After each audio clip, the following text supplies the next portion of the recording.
আসসালামু আলাইকুম everyone, welcome back to my another blog. আর আজকে আমি চলে এসেছি সবার মোস্ট ডিজায়ার একটি ভিডিও নিয়ে। আমরা যারা ঢাকার মধ্যে রয়েছি, আমরা চাইলেই যে কোনো একটা জায়গায় যেতে পারি না ঘোরার জন্য। বিশেষ করে ঢাকার মধ্যে ওই ধরনের স্পট খুবই কম, সেই কারণে তো দেখা গেছে আমাদের বাইরে যাওয়া মানে কোথাও একটা বসবো, খাবো দাবো, এরকম একটা ব্যাপার। তো আজকে সেই উদ্দেশ্যে বের হওয়া যাচ্ছি বুফেতে। আর আমাদের আজকে ডেস্টিনেশন হচ্ছে বাফে ট্রিও, এটি গুলশান ব্রাঞ্চে যাব আজকে আমরা। তো দুপুরের বুকিং ছিল আমাদের, অলরেডি চলে এসেছি।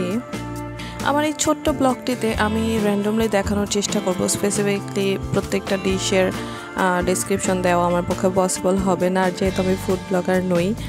তো সেক্ষেত্রে আমার যতটুকু পসিবল হবে আমি তোমাদেরকে দেখানোর চেষ্টা করব। এই যে এটা হচ্ছে সালাদ সেকশন, আমার সব থেকে ফেভারিট সেকশন।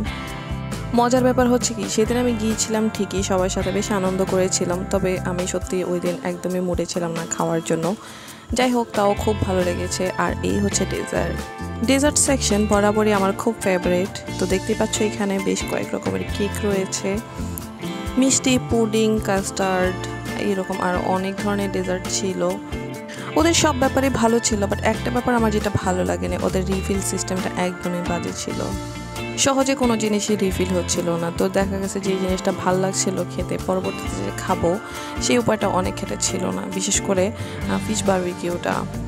আর এই যে দেখো, আমি ফার্স্টে স্টার্টারের সাথে ডেজার্ট নিয়ে নিয়েছি, কারণ ডেজার্ট আমার খুব পছন্দের।